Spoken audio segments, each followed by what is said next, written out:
नमस्कार दोस्तों, आज बजट की विशेष इस फेसबुक लाइव में मैं आपका स्वागत करता हूं। और देश का बजट वित्त मंत्री निर्मला सीतारमण ने आज संसद में पेश कर दिया और जिसके साथ ही तमाम चर्चाएं विपक्ष की, पक्ष की, आम आदमी की, आम लोगों की, उद्यमियों की, किसानों की, सब ओर से चर्चाओं की एक बाढ़ सी आ गई है और सब अपनी अपनी बात कह रहे हैं। और इन बातों के बीच कहीं ना कहीं एक आवाज हल्की दबी सी नजर आती है। फिर वही हर बार के बजट की तरह लगभग इस बार भी वही होता नजर आया है। जिसकी बात करते हैं इस देश का जो मंझला बच्चा है, मतलब अगर ये देश एक माँ है, एक पिता है, तो उनका एक मंझला बच्चा है, वो है इस देश का मध्यम वर्ग। देश के मध्यम वर्ग की आवाज शायद इस बजट में भी उतनी नहीं सुनी गई जितनी कि इस बार लोग उम्मीद लगाए बैठे थे। हमारा बजट आया और जो एक डायरेक्ट सीधे करों में राहत की जो उम्मीद मध्यम वर्ग लगा कर रखता है, वह इस बार भी पूरी नहीं हुई। सरकार ने मध्यम वर्ग के लिए वो राहतें नहीं दी जिनकी उम्मीद मध्यम वर्ग लगा रहा था। और परिणाम ये है कि मध्यम वर्ग वहीं का वहीं मिडिल क्लास दो टूक सा सरकार की ओर देख रहा है। मगर इस मुद्दे पर एक बात देखी जाए तो पिछले साल जिस तरह से कोविड का देश में प्रकोप रहा, सरकार के खर्चे बढ़े, आय घटी। उदाहरण के तौर पर जो देश का गरीब वर्ग है, जिसको अभी तक सरकार मुफ्त अनाज उपलब्ध करा रही है और अनेक सुविधाएं दे रही है, जो कि कोविड काल में बहुत सारी नौकरियां गई, करोड़ों की संख्या में नौकरियां गई, और जिसका प्रभाव मिडिल क्लास के साथ साथ समाज के सबसे निचले तबके पर बहुत पड़ा। तो उनको संभालने के लिए सरकार ने अनेक उपाय किए और उन उपायों की ही वजह से सरकार को काफी नुकसान इस बजट में दिखाना पड़ रहा है। जिसका परिणाम ये हो रहा है कि सरकार के लिए खुद को आम आदमी के पक्ष में खड़ा होता दिखाना मुश्किल हुआ। मगर देखा जाए तो संभालने की बहुत कोशिश की गई है। उदाहरण के तौर पर कुछ पॉइंट्स हैं मेरे पास, जैसे कि कृषि कल्याण सेस में करीब 1 लाख करोड़ रुपए का एग्री इंफ्रा फंड सरकार बना रही है, जिसके लिए डीजल और पेट्रोल पर उपकर लगाया गया है, सेस लगा दिया गया है। मगर इस सेस का सीधा असर फिलहाल जनता पर नहीं पड़ेगा। देर सबेर की बात नहीं कह सकते, क्योंकि ये असर कंपनियों पर पड़ने जा रहा है। और कंपनियों पर जब जब तेल कंपनियों पर कोई असर पड़ा है, कहीं ना कहीं वे बाद में जनता से वसूलती नजर आती हैं। लेकिन एग्री इंफ्रा फंड के जरिए सरकार देश के किसानों को उनके उत्पादों का अच्छा मूल्य दिलाने और उनके लिए खेतों में, उनके गांवों में बेहतर व्यवस्था करने, उनकी फसलों के अच्छे दाम दिलाने और उन तक अच्छी बीज और खाद पहुंचाने का इंतजाम कर रही है। जो कि किसानों की नाराजगी जो कही जा रही है कि देश में किसान आंदोलन चल रहा है और बहुत ज्यादा नाराजगी है, उस दिशा में सरकार का एक बेहतर कदम है एग्री इंफ्रा फंड, जिसके जरिए सरकार करीब 1 लाख करोड़ रुपए देश और किसानों पर खर्च करेगी। दूसरे फंड की बात करें, जहां तक सरकार ने जो दूसरा सबसे बड़ा काम किया है, मतलब उसको तो पहला ही कहना चाहिए, लेकिन किसानों का मुद्दा ज्वलंत है, इसलिए मैंने उस मुद्दे पर पहले बात की कि एग्री इंफ्रा फंड पे। दूसरा मुद्दा जो कि सरकार ने किया है, बहुत बड़ा काम, 94,452 करोड़ रुपए का जो स्वास्थ्य बजट था उसको बढ़ाकर 2,23,000 करोड़ रुपए का कर दिया गया है। ये बहुत बड़ी बढ़ोतरी है, एक इतिहास है स्वास्थ्य सेवाओं की दृष्टि से। क्योंकि कोविड काल में जिस तरह से एक चीज सामने आई कि सरकार को अपने इंफ्रास्ट्रक्चर के सामने कोविड की चुनौती बहुत बड़ी लगी।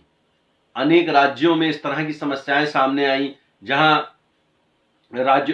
मरीजों के लिए अच्छी सुविधाएं नहीं थी, अच्छे बेड नहीं थे, तत्काल सरकार को इंतजाम करने पड़े। पीपीई किट हो, मास्क हो, सैनिटाइजर हो, इस तरह की छोटी छोटी चीजों की बहुत किल्लत हुई थी।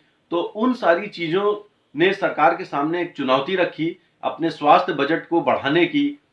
स्वास्थ्य इंफ्रास्ट्रक्चर को बेहतर करने की, जिसमें सरकार ने इस बार 2,23,846 करोड़ रुपए का बजट रखकर यह बता दिया है कि स्वास्थ्य सेवाओं को बेहतर करने के लिए सरकार हर संभव प्रयास करेगी। तो ये एक दूसरा पॉइंट, बड़ा महत्वपूर्ण पॉइंट जो स्वास्थ्य सेवाओं के लिए सरकार करने जा रही है। तीसरा बिंदु जिस पर विपक्ष सबसे ज्यादा हमलावर है और होगा भी, और वो देखने में लग भी रहा है कि LIC और बीमा, सरकारी बीमा कंपनियों में जो प्रत्यक्ष विदेशी निवेश है वो 49% से बढ़ाकर 74% किया जा रहा है, जिसका अर्थ है कि विदेश से 7400 में वहां 1 रुपए पर 74 पैसे का निवेश विदेशी कंपनी कर सकती है, जिसका मतलब है कि ज्यादातर हिस्सा एक विदेशी कंपनी का किसी सरकारी इंश्योरेंस कंपनी पर हो जाएगा।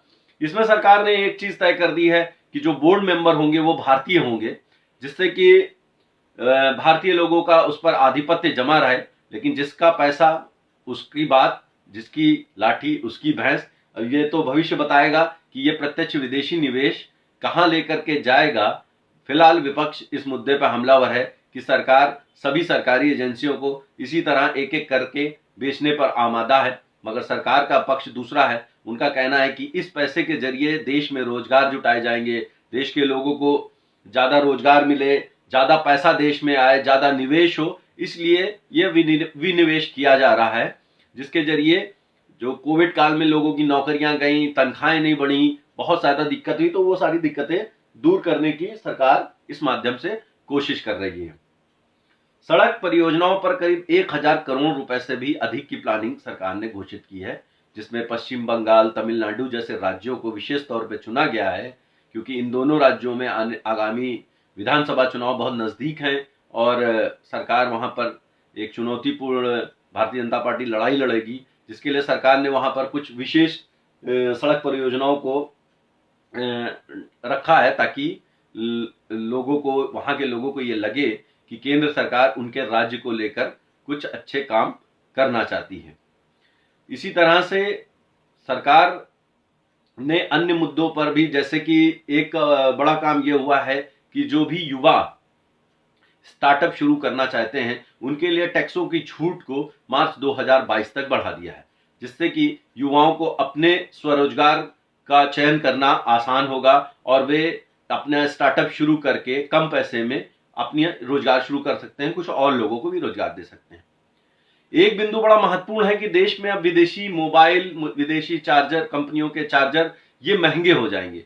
सरकार ने इन पर एक्सपोर्ट ड्यूटी बढ़ाने की घोषणा की है। इसमें सरकार का कहना है कि वे चाहते हैं कि लोकल मोबाइल, लोकल कंपनियों, मेक इन इंडिया को बढ़ावा मिले, इसलिए ये विदेशी मोबाइलों पर ये इस तरह के प्रतिबंध सरकार लगा रही है ताकि देसी कंपनियों को बढ़ावा मिले। अब इसके दो बिंदु हैं कि ज्यादातर विदेशी मोबाइल ही इस समय भारत में इस्तेमाल किए जा रहे हैं, तो निकट भविष्य में लोगों को महंगा मोबाइल ही लेना पड़ेगा। जब तक अच्छे देसी मोबाइल जिनके कॉन्फ़िगरेशन, जिनके फीचर्स से हमारे भारतीय ग्राहक संतुष्ट नहीं होंगे, तब तक वे विदेशी, सभी लगभग 95% लोग विदेशी मोबाइल कंपनियों पर ही निर्भर है, जिसमें बहुत बड़ा हिस्सा चीन का भी है। और आने वाले समय में अब मोबाइल जो कि महंगा होगा और बात डिजिटल इंडिया की है और हर तरह से जीवन जो है वो मोबाइल पर ही निर्भर है, ऐसे में ये नियम थोड़ा सा, इसमें सरकार को विपक्ष की आलोचना का शिकार होना पड़ सकता है।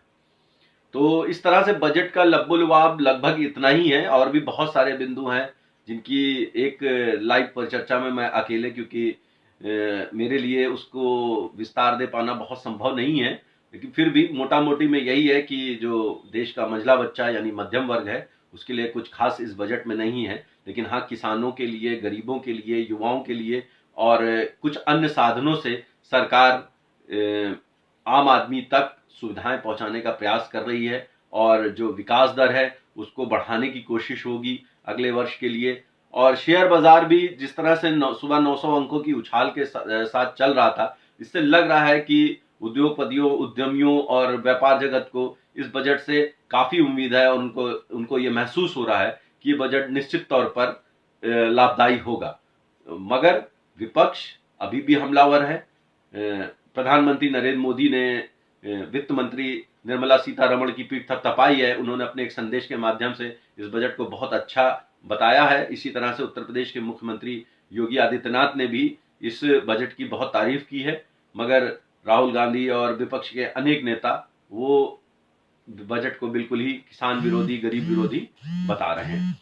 तो इस तरह से इस बजट पर हमने बात की और आप सबके सहयोग की मैं अपेक्षा एक बार फिर अपने फेसबुक लाइव के आखिर में करता हूं। आप सब लोग हमारे इस पेज को लाइक कीजिए, फेसबुक पेज को लाइक कीजिए, हमारे यूट्यूब चैनल को सब्सक्राइब कीजिए, हमारे ट्विटर पेज पर फॉलो कीजिए और रोज नई खबरों, अच्छी खबरों से दो चार होते रहिए। नमस्कार।